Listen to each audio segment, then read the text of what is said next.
Eres patético y das vergüenza ajena. Ojalá desaparecieras. Eso fue lo que la esposa de mi hijo, Mónica, me gritó delante de 30 personas en su cena de ascenso. Sus compañeros se quedaron en silencio. Su jefe dejó de comer. Incluso los camareros se congelaron. Pero Mónica no había terminado. Se levantó, me miró directamente a los ojos y pronunció las palabras que lo cambiaron todo. Carlos, me has dado asco desde el día que te conocí. 30 pares de ojos la miraban mientras me destruía públicamente. Todos esperaban que me levantara y me fuera con la cabeza baja. En cambio, saqué mi teléfono y dije 5 palabras. Todos, miren la pantalla. Lo que apareció en el proyector del restaurante dejó a Mónica sin habla. Su cena de celebración se convirtió en su peor pesadilla, porque a veces la persona que atacas tiene todas las pruebas y los recibos para demostrarlo. La verdad sobre lo que yo había hecho por Mónica 3 años atrás estaba a punto de destrozar el mundo que ella había construido cuidadosamente, frente a todos los que eran importantes para su carrera. Y, sinceramente, se merecía cada segundo de lo que estaba por venir. Por cierto, si esta historia te resulta familiar, suscríbete. Comparto historias donde la justicia realmente gana. Déjame un comentario y dime desde dónde estás viendo esto. Créeme, querrás saber cómo termina. Así que déjame llevarte al principio, al momento en que Mónica entró por primera vez en nuestra familia. Mi nombre es Carlos Wilson, y vivo en la casa donde mi esposa, Margarita, crió a nuestro hijo Daniel. La misma cocina donde le enseñó a hornear galletas. El mismo salón donde vimos su graduación del instituto. El mismo porche donde nos despedimos de ella hace 3 años. A Margarita le dolería ver en lo que se ha convertido esta casa. Una mesa vacía, un teléfono silencioso y unos nietos a los que no me permiten ver. Mi hijo Daniel vive a 15 minutos de aquí, con su esposa Mónica Peterson Wilson y sus 2 hijos, Emma, de 8 años, y el pequeño Jack, de 5.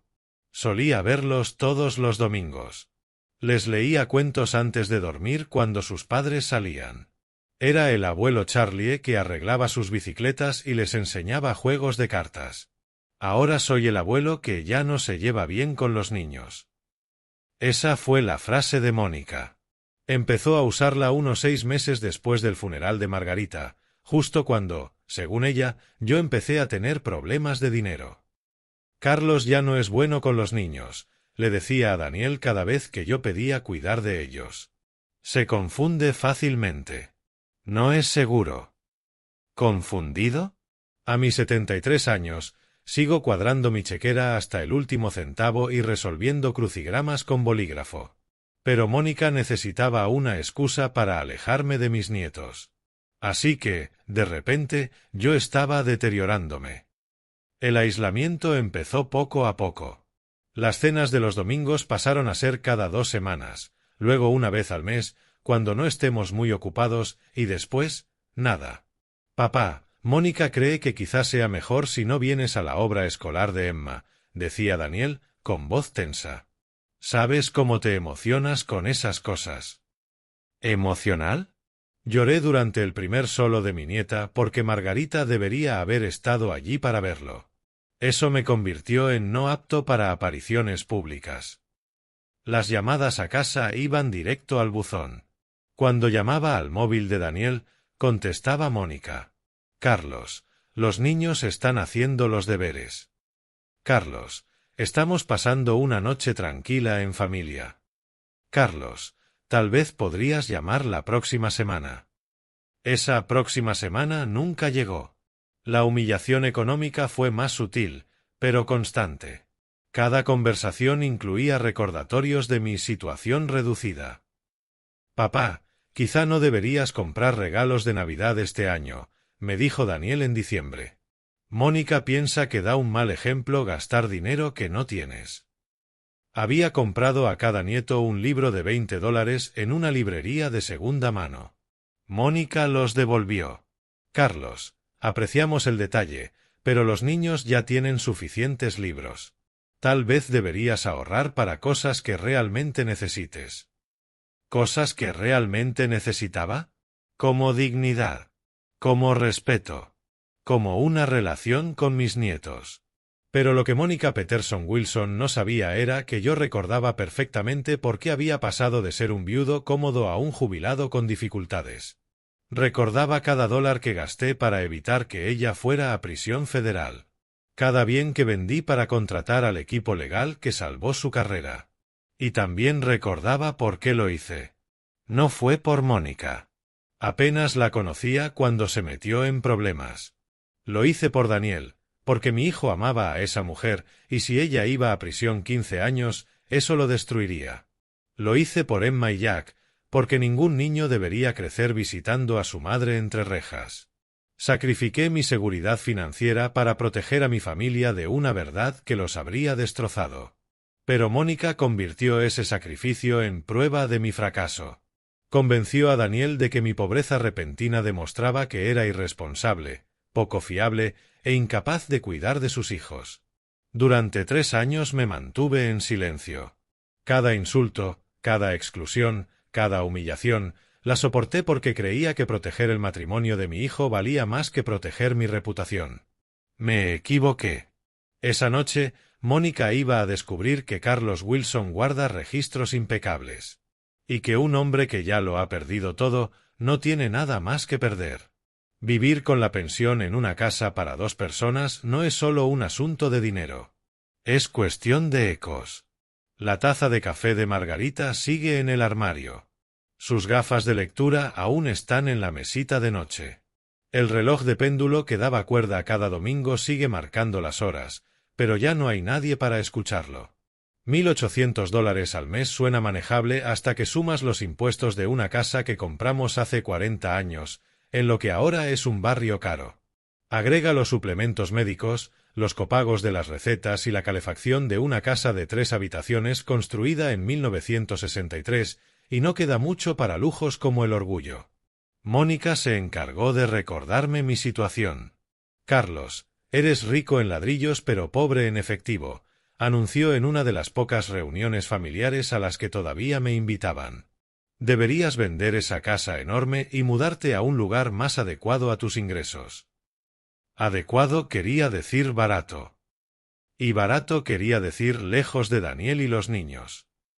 Papá, Mónica encontró unas residencias para mayores muy agradables, a 1 hora de la ciudad, decía Daniel, mostrándome folletos brillantes. Las cuotas mensuales son muy razonables. 1 hora fuera de la ciudad significaba no volver a ver a Emma y Jack. Mónica sabía perfectamente lo que sugería. El verdadero castigo era la distancia emocional. Emma había empezado a preguntar por qué el abuelo Charlie ya no venía. Está ocupado, cariño, respondía Daniel, sin saber que yo escuchaba desde la cocina en una de mis breves visitas supervisadas. Pero venía todos los domingos, decía ella. ¿Hicimos algo malo? No, cielo. A veces los adultos tienen situaciones complicadas. Situaciones complicadas. Así llamaban ahora a mi amor por esos niños. El mes pasado intenté llamar a Emma directamente al viejo teléfono de Daniel, que ahora era suyo. Respondió Mónica. Carlos, Emma no puede hablar ahora. Está adaptándose a una nueva rutina y creemos que es mejor que se centre en sus amigas del colegio, sin distracciones externas. ¿Distracciones externas? Yo era una distracción externa para mi propia nieta. Las citas médicas también eran cada vez más difíciles. Mi medicación para la presión cuesta $200 al mes, incluso con Medicare. La semana pasada cancelé al dentista. Los $300 de la limpieza habrían significado elegir entre los dientes o la comida. Cuando mencioné la situación a Daniel, esperando que ofreciera ayuda, Mónica intervino. Carlos, tienes que aprender a presupuestar mejor tus gastos médicos. Quizás si redujeras tu vivienda, te sobraría dinero para eso. Todas las conversaciones terminaban en lo mismo, la casa. Mónica quería que desapareciera, físicamente y del mapa familiar. Pero lo peor no fue el dinero. Fue ver a mi hijo convertirse en alguien que ya no reconocía. Daniel solía llamarme 2 veces por semana solo para hablar. Ahora nuestras conversaciones eran breves, incómodas, y siempre incluían las sugerencias más recientes de Mónica. Papá, Mónica cree que te haría bien unirte a grupos sociales para mayores. Salir más. Conocer gente de tu edad. ¿Gente de mi edad? Como si mi familia fuera inadecuada por mi edad. Papá, Mónica encontró un servicio de comidas para personas mayores. Muy asequible. ¿Personas mayores? ¿Cuándo dejé de ser el padre de Daniel para convertirme en una categoría? Mis nietos empezaban a olvidarme. La última vez que vi a Jack, estaba tímido, distante, como si fuera un extraño que compartía su apellido.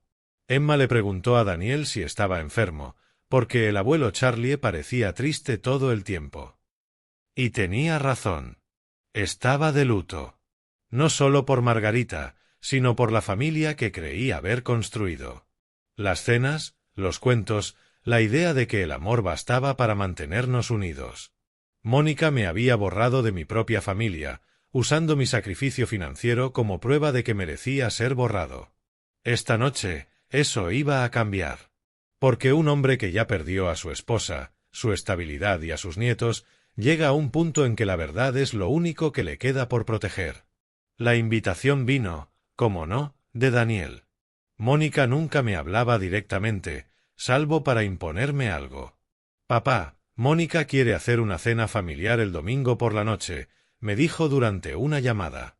Tiene una noticia sobre su ascenso y pensó que sería bonito celebrarlo en familia. ¿Familia? ¡Qué optimista! ¿Quién más irá?, pregunté. Vendrán los padres de Mónica desde Richmond, su hermana Karen y su esposo. También algunos compañeros de trabajo. Quiere que sea especial. Compañeros de trabajo. Mónica mezclaba la celebración familiar con relaciones laborales. Eso debió ser mi primera señal. Suena estupendo, respondí. ¿Llevo algo? Nada, papá. Mónica se encarga de todo. El domingo llegó gris y frío, ese tipo de tarde de octubre que te hace agradecer tener casa y familia. Me puse mi mejor camisa, la que Margarita me regaló por nuestro aniversario 2 años antes de morir, y conduje mi Honda Civic los 15 minutos hasta el vecindario de Daniel. Su casa estaba iluminada, llena de voces y risas. Por la ventana vi que Mónica había puesto la mesa con su vajilla buena y servilletas de tela. Definitivamente, era una ocasión especial. Mónica abrió la puerta con un vestido azul marino que seguramente costaba más que mi compra mensual. Su sonrisa era brillante y helada. Carlos, qué alegría que hayas venido. Pasa, pasa. Me condujo al salón, donde unas 20 personas conversaban con copas de vino y aperitivos. Reconocí a sus padres, su hermana y algunas caras de reuniones anteriores. El resto, supuse, eran sus compañeros. Todos, este es mi suegro, Carlos, anunció. Carlos, estos son algunos de mis compañeros de trabajo. Celebramos mi ascenso a directora financiera. Aplausos, manos educadas, sonrisas corteses. Mónica había presentado la noche como un evento profesional con testigos familiares, no al revés. Daniel apareció con una cerveza en la mano. Hola, papá. Gracias por venir. No me lo perdería, respondí, aunque algo en el ambiente no cuadraba. Durante el cóctel me limité a escuchar. Mónica dominaba la conversación, hablando de sus nuevas responsabilidades, su aumento de salario, su brillante futuro. Su jefe, Richard, añadió. Mónica ha superado varios desafíos a lo largo de los años, pero ha demostrado carácter y fortaleza. Carácter. Si él supiera. La cena fue un despliegue. Pollo asado, 3 guarniciones y un pastel de chocolate con un elegante felicidades, Mónica en la parte superior. Sin duda, había invertido tiempo y dinero. Me sentaron al final de la mesa, entre el tío sordo de Mónica y un primo de Daniel que vive en California. El mensaje era claro. Carlos Wilson estaba presente, pero no importaba. Durante la comida, Mónica entretenía a todos con historias sobre su crecimiento profesional, su visión estratégica, su habilidad para manejar situaciones financieras complejas. Hace 3 años enfrenté lo que pudo ser una crisis que acabara con mi carrera, dijo ante su público cautivado. Pero logré superarla con planificación y determinación personal. Determinación personal. Casi me atraganté con el vino. Cuéntales lo del problema legal, intervino su hermana Karen. Oh, eso, respondió Mónica con un gesto de despreocupación. Tuve unos pequeños asuntos de cumplimiento en mi antiguo trabajo. Nada serio, pero necesité asesoría legal. Todo se resolvió rápido y seguí adelante. Pequeños asuntos de cumplimiento. $340.000 en malversación convertidos en nada serio. Lo importante, continuó, es que lo resolví por mí misma. No necesité de nadie. Creo que ahí fue cuando aprendí el valor de la independencia. Independencia. ¡Qué ironía! Pero Mónica se estaba preparando para algo más grande. Podía verlo en sus ojos, en la forma en que me miraba durante la cena. Yo era parte de su guión. Y el clímax se acercaba. Cuando sirvieron el pastel, Mónica se puso de pie y golpeó su copa con un cuchillo. Quiero agradecerles a todos por estar aquí esta noche, comenzó. Este ascenso significa mucho para mí, sobre todo porque lo he logrado con mi esfuerzo y determinación. Ahora me miraba directamente. ¿Saben? He aprendido algo importante en estos años. El éxito no solo trata de talento, sino de tomar decisiones difíciles, de poner límites. A veces hay que proteger a la familia de influencias que podrían frenarla. La mesa empezaba a captar el subtexto. Algunas personas creen que la familia significa permitir debilidades, siguió diciendo Mónica. Algunas personas confunden el amor con aceptar la irresponsabilidad. Daniel miraba fijamente su plato. Pero yo creo en la responsabilidad. Creo en el respeto que se gana. Y creo que a veces hay que elegir entre la lealtad y el crecimiento. Entonces dijo la frase que lo cambió todo. Carlos, espero que lo entiendas. Me das asco desde el día que te conocí. Lo curioso de ser subestimado es que la gente deja de notar de lo que eres capaz. Mónica veía a un anciano con facturas atrasadas y pensaba que esa era toda la historia. Nunca se molestó en conocer la vida que yo había tenido antes de que ella apareciera. Carlos Wilson había sido ejecutivo bancario durante 42 años. Manejé préstamos comerciales millonarios, negociaciones financieras complejas y construir relaciones con abogados, investigadores y profesionales de las finanzas en 3 estados. Esas conexiones no desaparecen solo porque tu cuenta bancaria lo haga. Tampoco sabía que Margarita había sido asistente legal durante 30 años antes de jubilarse. Nuestra casa estaba llena de libros de derecho, archivadores y una mujer que me enseñó la importancia de guardar cada documento. Charlie, solía decirme Margarita, el papel no miente. Las personas sí, pero el papel no. Conservé su sistema de archivo intacto después de su muerte. Cada documento importante en su carpeta, cada recibo ordenado por fecha y categoría, incluyendo una carpeta muy especial etiquetada como Gastos Legales de Mónica 2021 a 2022. Las llamadas habían empezado hacía 3 semanas, pero no de la forma en que Mónica creía. Señor Wilson, le habla John Patterson, de Patterson y Associates. Espero que me recuerde. Por supuesto que lo recordaba. Fue el abogado que llevó el caso más importante de mi vida 3 años atrás. El caso que me costó todo. John, me alegra oírte. ¿En qué puedo ayudarte? Quería ponerlo al tanto del caso Peterson. Han surgido algunos desarrollos. El caso Peterson. El caso de malversación de fondos de Mónica Peterson Wilson. ¿Qué tipo de desarrollos? Pregunté. La señora Peterson Wilson ha estado haciendo afirmaciones que no son del todo precisas, dijo John. Está diciendo que manejó su defensa de manera independiente, que nuestro bufete tomó el caso pro bono solo por publicidad. Llevaba meses esperando esa llamada. Mónica llevaba tiempo presumiendo su historia de éxito por mérito propio, y en los círculos profesionales pequeños las mentiras viajan rápido. También ha dicho que resolvió sus problemas financieros y legales gracias a su ingenio personal, añadió John, que nunca necesitó ayuda externa. Ayuda externa. Si sus invitados de esta noche supieran cuánto me costó esa ayuda externa. ¿Piensas corregir el registro? Pregunté. Depende de usted, señor Wilson. Sigue estando sujeto al acuerdo de confidencialidad que firmamos. Pero si las circunstancias cambian, si considera necesario hablar del caso públicamente, tengo toda la documentación lista. Documentación. John Patterson era meticuloso. Guardaba copias de todo. Aquella conversación había sido 3 semanas atrás. Desde entonces, John había estado preparando algo especial, un expediente completo, cronológico, que mostraba exactamente cómo se había comprado la libertad de Mónica Peterson. Pero la preparación legal era solo una parte de mi plan silencioso. 2 semanas antes, había llamado a una antigua colega, Patricia Winters, quien había entrado a trabajar en la misma empresa que Mónica 6 meses después de que ella empezara allí. ¿Carlos Wilson? Su voz sonó cálida y sorprendida. ¿Cómo estás? Supe lo de Margarita. Lo siento mucho. Gracias, Patricia. Me las arreglo.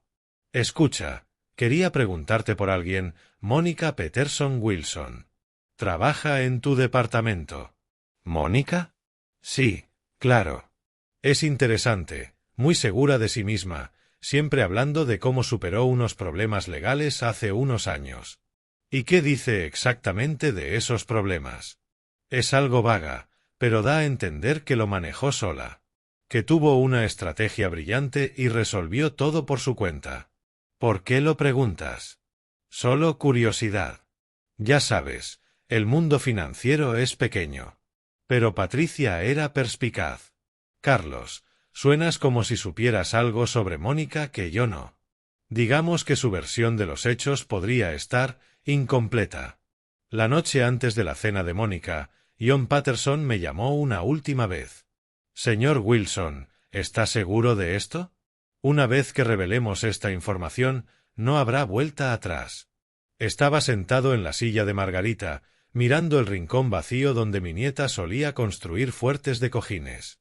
John, llevo 3 años pensando en esto. Cada vez que Mónica me excluye de un evento familiar. Cada vez que sugiere que soy demasiado incompetente para ver a mis nietos. Cada vez que me trata como una carga. Entiendo, señor. Mónica Peterson Wilson debe su libertad, su carrera y su familia a mi sacrificio. Y me ha pagado con 3 años de crueldad sistemática. Entonces, ¿quiere proceder? Sí, John. Pero quiero que entienda exactamente lo que ha hecho. No solo la mentira sobre su caso legal, sino el costo personal de su ingratitud. Estaré listo, señor Wilson. Cuando me llame esta noche, tendré todo preparado. Mientras me vestía para la cena, guardé el teléfono en el bolsillo interior de mi chaqueta y me aseguré de que estuviera completamente cargado. Porque Mónica estaba a punto de descubrir que Carlos Wilson llevaba un registro muy detallado. El discurso de Mónica sobre la independencia y la responsabilidad había tenido el efecto que buscaba. El ambiente era incómodo, todos entendían el subtexto, pero aún no el alcance completo de lo que estaban presenciando. Y Mónica no había terminado conmigo. Carlos, dijo, girándose hacia mí mientras toda la mesa observaba, creo que es hora de tener una conversación honesta sobre tu situación. La palabra situación flotó en el aire como una acusación. Verás, continuó, dirigiéndose a mí y a su audiencia cautiva, he estado pensando mucho sobre las responsabilidades familiares, sobre lo que nos debemos unos a otros y lo que no. Daniel estaba paralizado a su lado, con el rostro pálido, intuyendo el desastre que se avecinaba. La verdad es que Carlos se ha convertido en una carga que Daniel y yo ya no podemos permitirnos, dijo, provocando murmullos en la mesa. Su jefe se removió incómodo. Sus padres la miraban confundidos. Sé que suena duro, continuó con voz segura, convencida de tener todo el poder, pero a veces la honestidad es necesaria, especialmente delante de las personas que se preocupan por el futuro de nuestra familia. Hizo un gesto hacia sus compañeros de trabajo. Ellos son mis mentores y colegas. Han visto cómo he construido mi carrera, cómo superé los desafíos, cómo creé estabilidad para mi familia. Merecen entender el panorama completo de lo que enfrentamos. Mónica disfrazaba su crueldad de transparencia. Durante 3 años, Carlos ha estado viviendo por encima de sus posibilidades, en una casa que no puede mantener, conduciendo un coche que se cae a pedazos, dependiendo del sueldo de mi esposo para cubrir sus gastos básicos. Las mentiras fluían con naturalidad. Jamás le habíamos dado ni un centavo. Espera que financiemos su mala planificación mientras nos manipula con culpa y lástima. Su hermana Karen trató de intervenir. Mónica, quizá este no sea el momento. No, Karen. Estoy cansada de proteger sus sentimientos. Cansada de fingir que esto es sostenible. Se volvió hacia mí con una mirada llena de satisfacción venenosa. Carlos, vives en negación. Actúas como si tus problemas económicos te hubieran caído del cielo, como si fueras una víctima del destino. Hizo una pausa teatral, asegurándose de que todos la escucharan. Pero la verdad es que eres un hombre de 73 años que no supo planificar su jubilación. Tomaste malas decisiones y ahora esperas que tu hijo limpie tu desastre. La sala quedó en silencio. Solo se oía el respirar de la gente. Daniel trabaja 60 horas semanales como profesor para mantener a su familia, continuó Mónica, alzando la voz. Tenemos una hipoteca, 2 hijos que algún día irán a la universidad, nuestro propio retiro que planear. Todo cierto, pero contado como si fuera culpa mía. He intentado ser paciente, comprensiva, pero no puedo seguir viendo cómo arrastras a mi esposo hacia abajo. Metió la mano en su bolso y sacó una tarjeta. Esto es Sunset Manor, una excelente residencia asistida a unos 45 minutos de la ciudad. La pensión cubriría la tarifa mensual, tendrías tu propia habitación, comidas incluidas, actividades con gente de tu edad. Colocó la tarjeta frente a mí, como si fuera una sentencia judicial. Creo que es hora de que consideres seriamente esta transición, por el bien de todos. El jefe de Mónica miraba fijamente su postre. Sus compañeros estaban pálidos. Incluso sus padres parecían incómodos por lo que su hija acababa de hacer en público. Daniel y yo tenemos nuestro propio futuro que construir, continuó, nuestros hijos que mantener. No podemos seguir siendo responsables de alguien que se niega a hacerse responsable de sí mismo. Daniel por fin habló. Mónica, por favor. No aquí. No así. No, Daniel, lo interrumpió tajante. Has permitido esto demasiado tiempo. Tu padre ha tenido 3 años para arreglar sus finanzas, 3 años para reducir gastos, para adaptarse, para encontrar soluciones. Se estaba creciendo, alimentándose de la incomodidad de todos. En lugar de eso, solo existe. Robando la energía emocional que deberíamos dedicar a Emma y Jack. Ocupando recursos que deberíamos estar ahorrando para el futuro de nuestros hijos. Recursos. Así llamaba a mi presencia en sus vidas. Y sinceramente, su voz ya era un grito, estoy cansada de fingir que esto es normal. Cansada de actuar como si fuera aceptable que un hombre adulto espere que su hijo resuelva sus problemas. Se inclinó hacia adelante, su tono bajó a un susurro venenoso que se escuchó en toda la sala. Carlos, ¿quieres saber qué es lo que más me molesta de ti? No es que seas pobre. Los pobres aún pueden tener dignidad. El veneno en su voz era indescriptible. Es que eres patético. Te sentabas cada domingo, cuando todavía te invitábamos, con tus tristes historias sobre los medicamentos y el coche roto. Conduces ese Honda ridículo, vistes ropa de segunda mano y actúas como si el mundo te debiera compasión. Alguien en la mesa soltó un pequeño gemido de incomodidad. Pero lo que no entiendes, Carlos, es que nadie te debe nada. Daniel no te debe apoyo financiero. Yo no te debo respeto. Esta familia no te debe un lugar en su mesa. El silencio que siguió fue absoluto. Mónica respiraba agitadamente, mirándome como si acabara de ganar una batalla. Sus compañeros miraban sus manos. Daniel estaba blanco como el papel. Incluso sus padres parecían horrorizados. Y entonces sonreí. No una sonrisa amarga ni derrotada. Una sonrisa tranquila, segura, que desconcertó a todos. Metí la mano en el bolsillo de la chaqueta y saqué mi teléfono.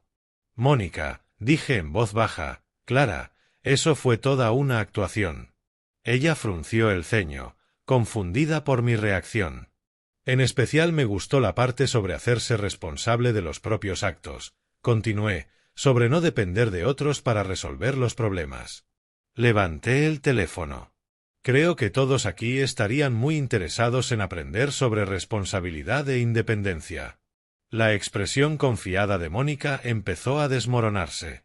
«¿De qué estás hablando?», exigió. Me puse de pie lentamente, con el teléfono en la mano. «Todos», dije, dirigiéndome a la mesa, «por favor, miren la pantalla». El televisor del comedor cobró vida cuando conecté mi teléfono. 20 pares de ojos se volvieron hacia la gran pantalla, la misma donde Daniel y Mónica veían películas con Emma y Jack. Pero esa noche no habría entretenimiento. Iban a presenciar el suicidio profesional de Mónica Peterson Wilson. «Ion», dije al teléfono, con voz serena, «¿estás ahí?». «Sí, señor Wilson. Estoy aquí y listo». La voz de Ion Patterson llenó la habitación a través de los altavoces del televisor, profesional, firme, con el peso de la autoridad legal. «Ion», continué, «estoy en la cena de ascenso de mi nuera. Acaba de explicar cómo ha construido su éxito gracias a la independencia y la responsabilidad personal».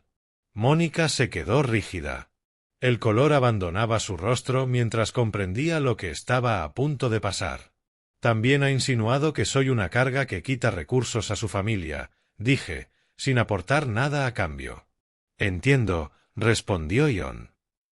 «¿Desea que aclare los hechos sobre la verdadera historia de independencia de la señora Peterson Wilson? Creo que eso sería útil, sí». La pantalla parpadeó y el rostro de Ion Patterson apareció en videollamada. Estaba en su despacho, con montones de documentos legales a sus espaldas. «Buenas noches a todos», dijo Ion, dirigiéndose al grupo. «Soy Ion Patterson, socio principal de Patterson y Associates. Llevo 28 años ejerciendo derecho penal». Mónica emitió un sonido ahogado, como un animal herido. «Esta noche quiero hablar de un caso que manejé hace 3 años», continuó. «La defensa penal de Mónica Peterson, hoy Mónica Peterson Wilson, acusada de malversar $340.000 de su antiguo empleo». El número cayó sobre la sala como un golpe físico. El jefe de Mónica se enderezó en su silla.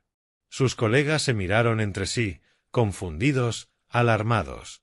«¿Malversación?», preguntó el padre de Mónica. «¿De qué está hablando?». «Papá, puedo explicarlo», balbuceó ella.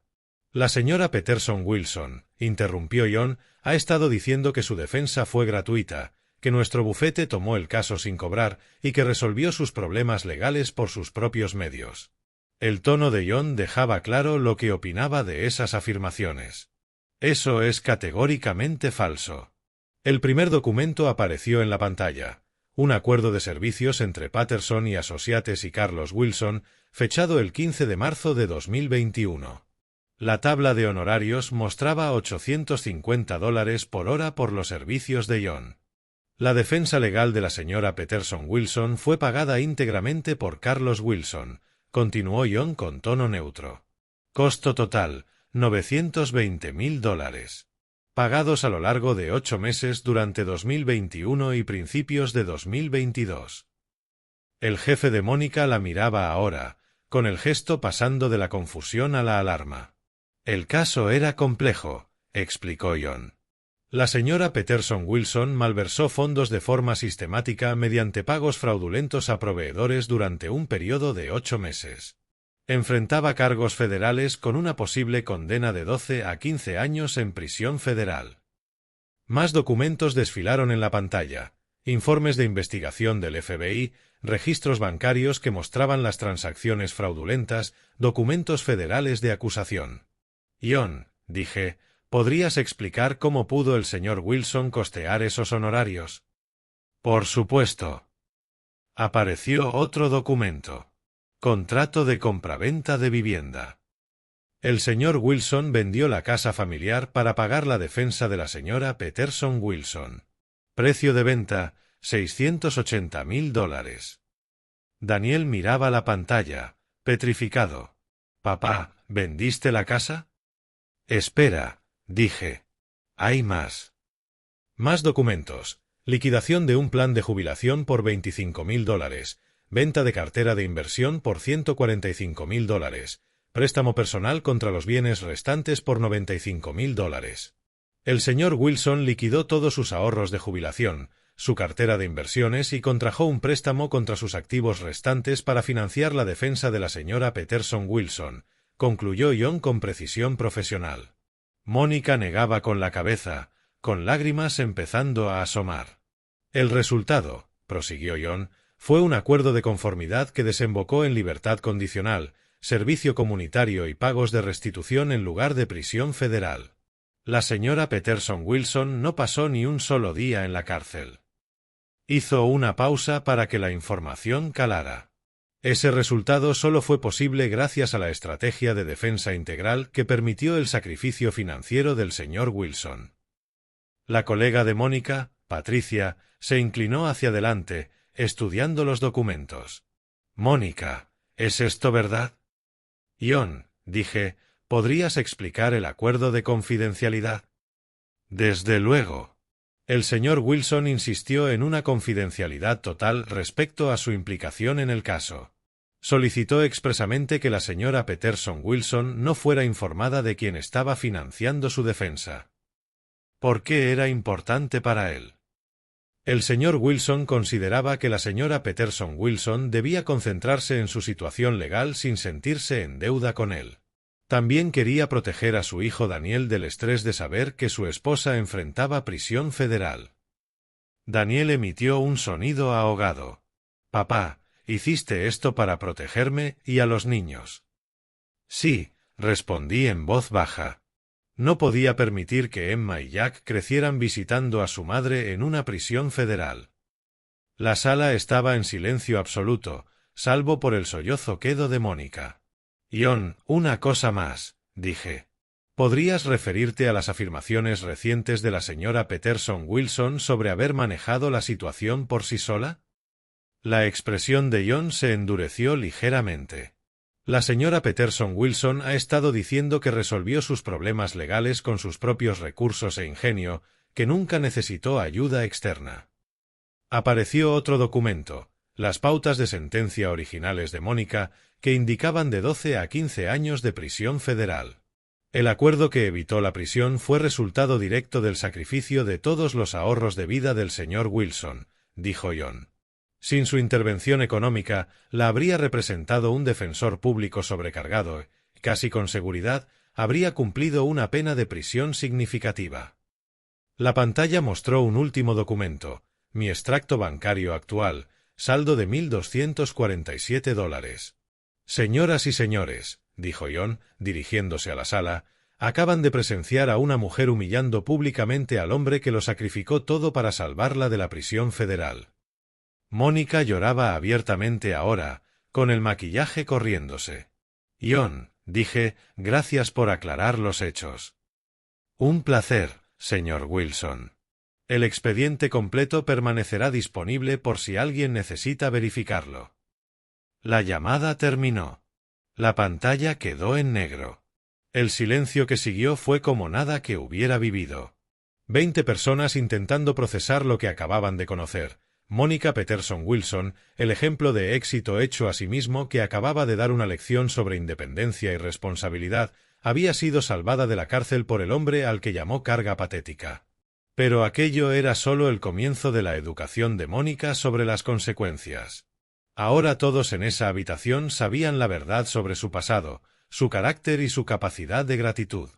El primero en hablar fue su jefe. «Mónica», dijo Richard en voz baja, creo que necesitamos tener una conversación muy seria sobre tu verificación de antecedentes laborales. Pero Mónica no miraba a su jefe. Me miraba a mí, con el rostro convertido en una máscara de horror e incredulidad. Carlos, susurró. No lo sabía. Nunca supe que fuiste tú. Lo sé que no lo sabías, respondí con calma. Ese era el punto. Daniel nos miraba a ambos, comprendiendo por fin la magnitud de lo revelado. Papá, dijo casi sin voz, ¿lo entregaste todo por ella, por nosotros? Todo, confirmé. Y el mundo cuidadosamente construido de Mónica se derrumbaba en tiempo real ante 20 testigos que jamás olvidarían lo que vieron. El silencio se estiró una eternidad hasta que Richard Steinberg dejó su copa de vino y habló con la mesura de quien calcula responsabilidad legal. Mónica, necesito que respondas una pregunta directa. ¿Es verdad lo que acabamos de oír? Mónica parecía incapaz de articular palabra. Miraba la pantalla en negro como si los documentos fueran a reaparecer con otra historia. Mónica. La voz de Richard sonó más cortante. Contesta. Mónica comenzó y se detuvo. Apenas un susurro. No sabía que Carlos lo había pagado. Mis abogados me dijeron que era pro bono. Te lo dijeron porque yo se lo pedí, dije en voz baja. Quería que te concentraras en tu defensa, no en quién la estaba pagando. Richard ya sacaba su teléfono. Mónica, durante tu entrevista de trabajo mencionaste un asunto legal menor resuelto de forma independiente. Dijiste que demostraba tu capacidad para resolver problemas. La voz de Mónica se quebró. Era más complicado de lo que expliqué. Más complicado, repitió Richard con un tono que cortaba el cristal. Mónica, malversaste $340.000. Eso no es un asunto menor. Es un delito grave. La palabra delito grave provocó una onda visible de shock en la mesa. Los padres de Mónica la miraban como si no la reconocieran. Y, según lo que acabamos de ver, continuó Richard, habría sido a prisión federal si Carlos no hubiera gastado casi $1 millón para salvarte. 920.000, corregí, para ser precisos. Daniel por fin encontró la voz, y cuando habló, fue con un tono que nunca le había oído, frío, controlado, furioso. Mónica, dijo, tú sabías que papá tuvo problemas económicos después de tu caso. Sabías que pasó de estar cómodo a tener dificultades. Asumí que había hecho malas inversiones, murmuró Mónica. ¿Nunca conectaste esas dos cosas?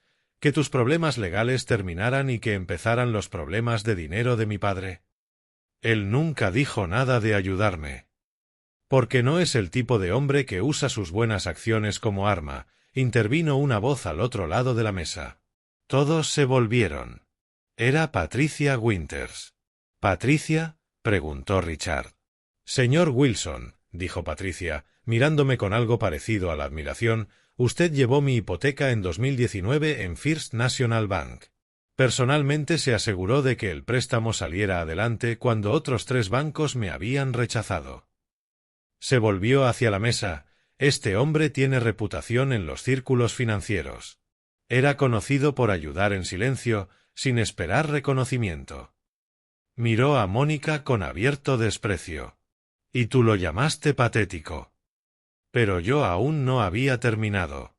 Mónica, dije, sacando de nuevo el teléfono, ya que hablamos de responsabilidad e independencia, hablemos de tus decisiones financieras recientes. Los ojos de Mónica se abrieron de par en par, aterrorizados. ¿Qué decisiones financieras? Preguntó Richard. Deslicé entre mis mensajes recientes con Daniel. Mónica les ha contado a sus amigas del club de lectura su brillante recuperación financiera tras sus problemas legales, cómo reconstruyó sus ahorros con disciplina e inversión inteligente. Richard tomaba notas. Pero hay un detalle sobre la disciplina financiera, Mónica, requiere tener dinero que disciplinar. Encontré lo que buscaba. Según el informe de crédito que Daniel me enseñó el mes pasado cuando me pidió consejo, actualmente acumulas $89.000 en deudas de tarjeta. Mónica emitió un sonido ahogado. La misma clase de deuda que te llevó a la malversación, continué. Tu solicitud hipotecaria del año pasado necesitó que Daniel fuera cotitular porque tu puntuación de crédito sigue por debajo de 580.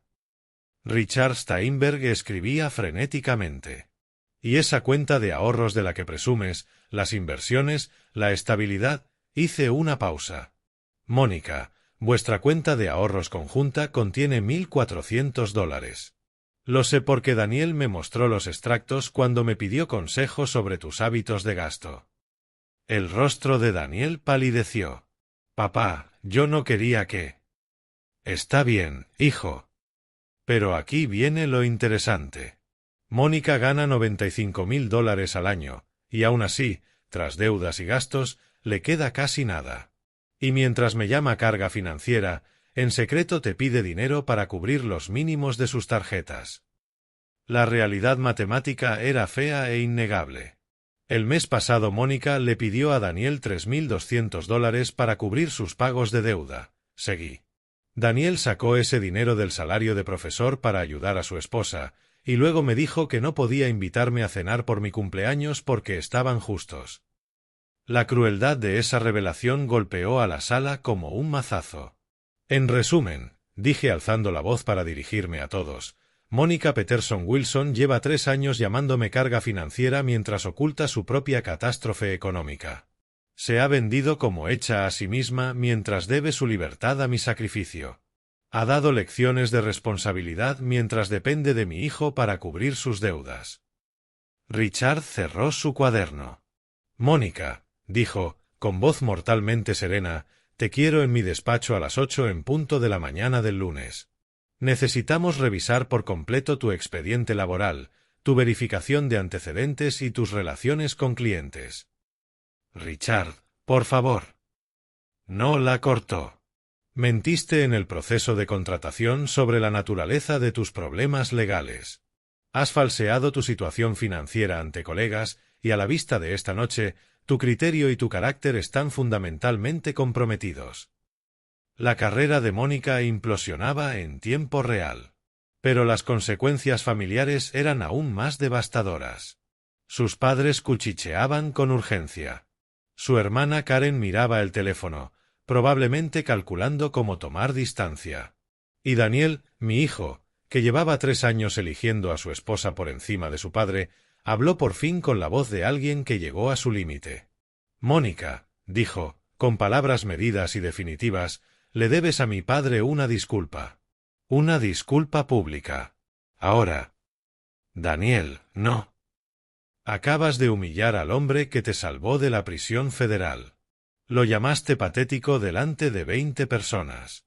Sugeriste enviarlo a una residencia para quitártelo de en medio. La voz de profesor de Daniel, esa que usa cuando los alumnos lo han llevado demasiado lejos, llenó la sala. Pasaste 3 años siendo cruel con el hombre que lo sacrificó todo por nuestra familia. Me hiciste elegir entre mi esposa y mi padre, y estabas equivocada todo el tiempo. Mónica miró alrededor a 20 rostros que la observaban, expectantes. La mujer que había pasado la noche sermoneando sobre responsabilidad estaba a punto de aprender cómo se ve la responsabilidad de verdad. Carlos, dijo con la voz rota, lo siento. No tenía idea. Nunca supe cuánto había sacrificado por mí, por nosotros. Pero las disculpas, estaba aprendiendo, a veces llegan demasiado tarde para importar. El daño estaba hecho.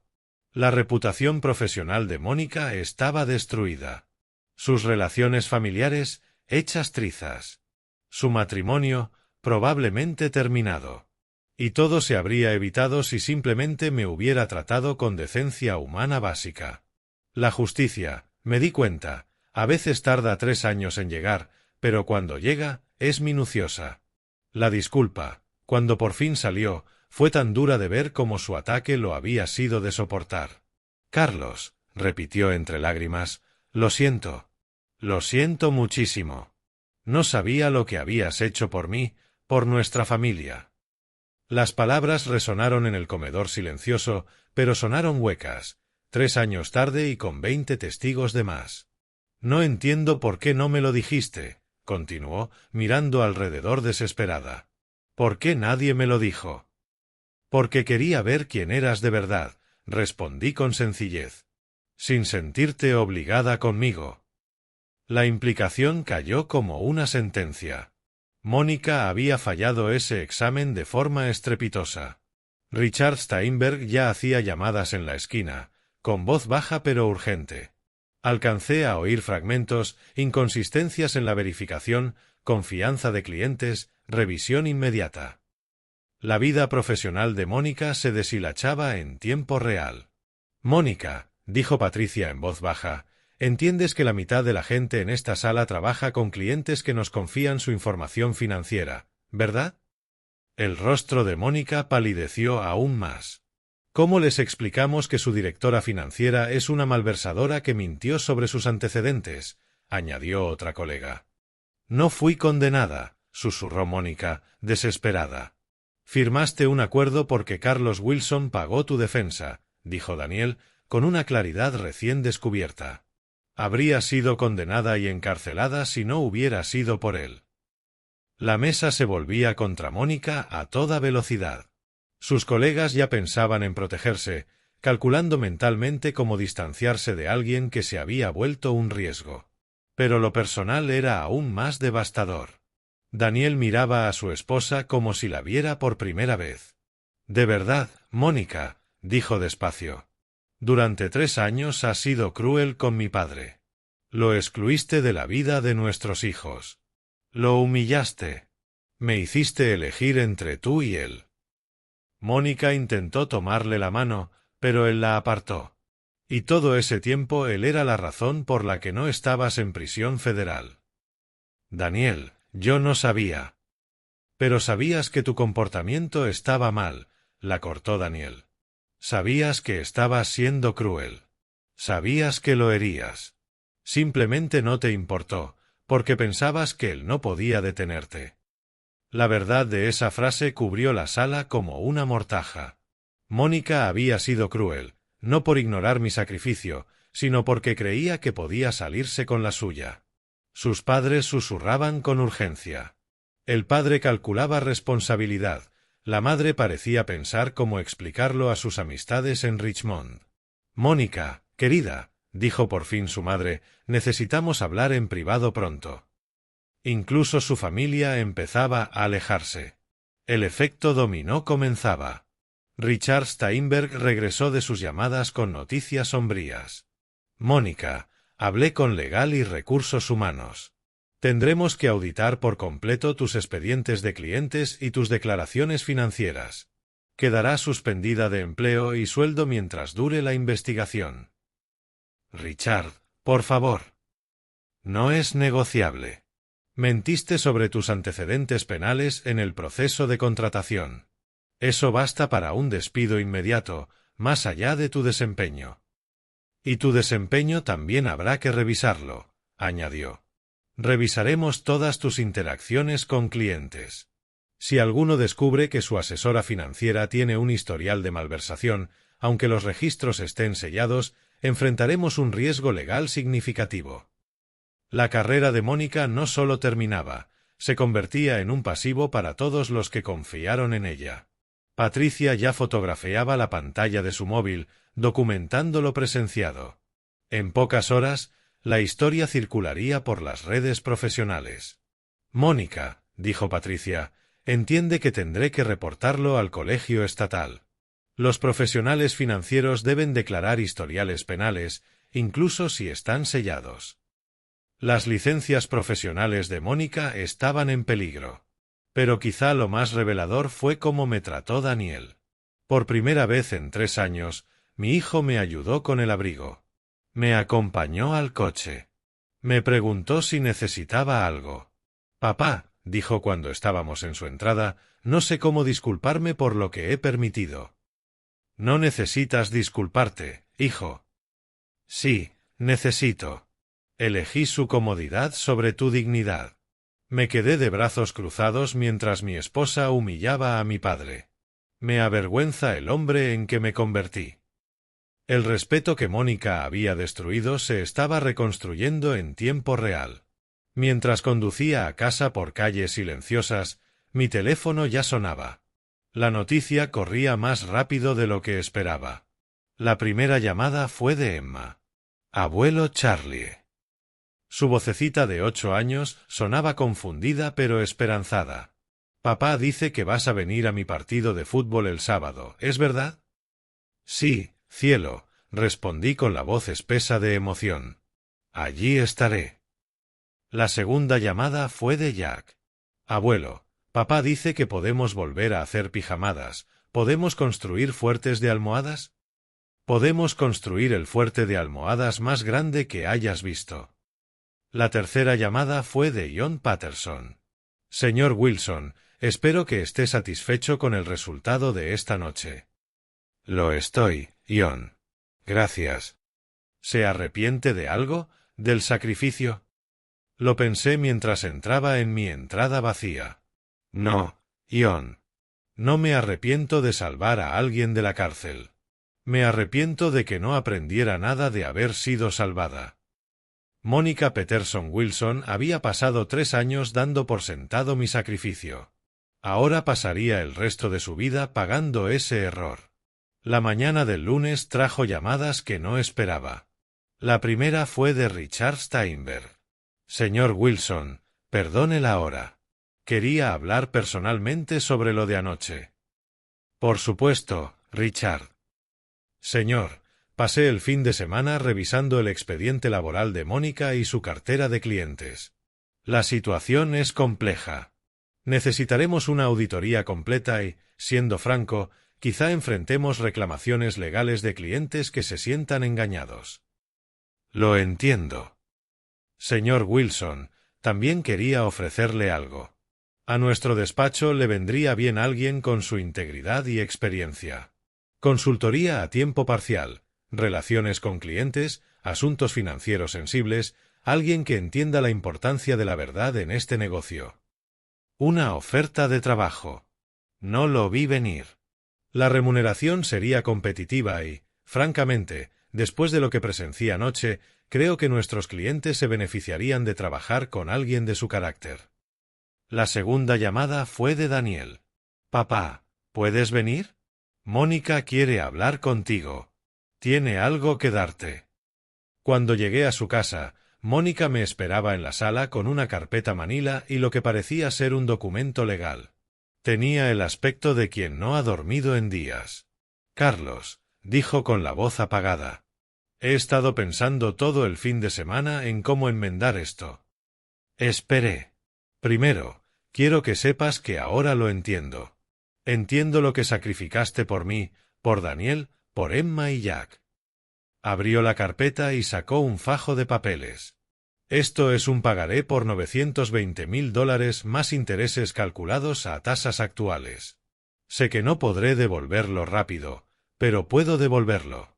Me llevará 20 años, pero te pagaré hasta el último centavo. El documento estaba redactado profesionalmente, con validez legal, calendarios de pago e intereses. Mónica, dije, no revelé la verdad para que me dieras dinero. Lo sé, pero revelo mi carácter al ofrecerlo ahora, cuando debí ofrecerlo hace 3 años. Sacó otro documento. Esta es mi carta de renuncia a Steinberg y Associates. Richard me dio a elegir entre renuncia o despido. Elegí renunciar. ¿Y ahora qué harás? No lo sé aún. Mi reputación en finanzas está destruida, probablemente para siempre, pero me lo merezco. Había algo distinto en su voz. Algo que no había estado presente en 3 años. Humildad genuina. Carlos, quiero pedirte algo, y entenderé si dices que no. ¿Qué es? Quiero pedirte perdón. No porque lo merezca, sino porque necesito pedirlo. Miré a Mónica Peterson Wilson, la mujer que me llamó patético, que sugirió que mi lugar era una residencia, que pasó 3 años destruyendo mi relación con mis nietos. Mónica, dije, te perdoné hace mucho. El perdón no va de lo que mereces, va de lo que yo elijo cargar. Volvió a llorar, pero aquellas lágrimas eran distintas, no de vergüenza o miedo profesional, sino de arrepentimiento real. Pero el perdón no significa que no haya consecuencias, añadí. Ni que todo vuelva a ser como antes. Lo entiendo. De ahora en adelante, si quieres una relación con esta familia, se construirá sobre la verdad, sobre tu pasado, tus finanzas, tu carácter. Sí, señor. Y tú, Daniel, dije volviéndome a mi hijo, a partir de ahora, si alguien falta el respeto a tu padre, hablas al instante. Sí, papá. El sábado siguiente fui al partido de fútbol de Emma. Me senté en la grada junto a Daniel y aplaudí cuando mi nieta marcó su primer gol de la temporada. Después del partido, corrió hacia mí con el uniforme manchado de hierba y los ojos brillando. Abuelo Charlie, ¿viste mi gol? Lo vi, cielo. Estoy muy orgulloso de ti. Esa noche, Jack vino a mi casa para nuestra primera pijamada en 3 años. Construimos un fuerte de almohadas en el salón y leímos cuentos hasta que se durmió apoyado en mi hombro. El domingo por la mañana llamó Daniel. Papá, Mónica se ha mudado a casa de sus padres, en Richmond. Estamos separados. No sé si podremos arreglarlo. Lo siento, hijo. Yo no, dijo Daniel en voz baja. Por primera vez en 3 años siento que puedo respirar, que vuelvo a ser yo. ¿Y los niños? Pasarán los fines de semana con ella, pero, papá, quieren pasar más tiempo contigo. Si te parece bien. Me parece más que bien. Mirando atrás, entendí que la verdad no solo destruyó las mentiras de Mónica. Reconstruyó algo más importante, mi relación con mi hijo y con mis nietos. Mónica Peterson Wilson pasó 3 años dando por sentado mi sacrificio. Ahora yo estaba recuperando a mi familia. Y eso, comprendí, era la victoria más importante de todas. La justicia no es solo consecuencias para los culpables. A veces es restauración para los inocentes. Si estás viendo esto, cuéntame en los comentarios, ¿alguna vez hiciste un sacrificio que nadie reconoció? ¿Cómo lo manejaste? Y recuerda suscribirte para más historias sobre encontrar fuerza cuando más lo necesitas. Porque a veces la verdad es el único arma que necesitas.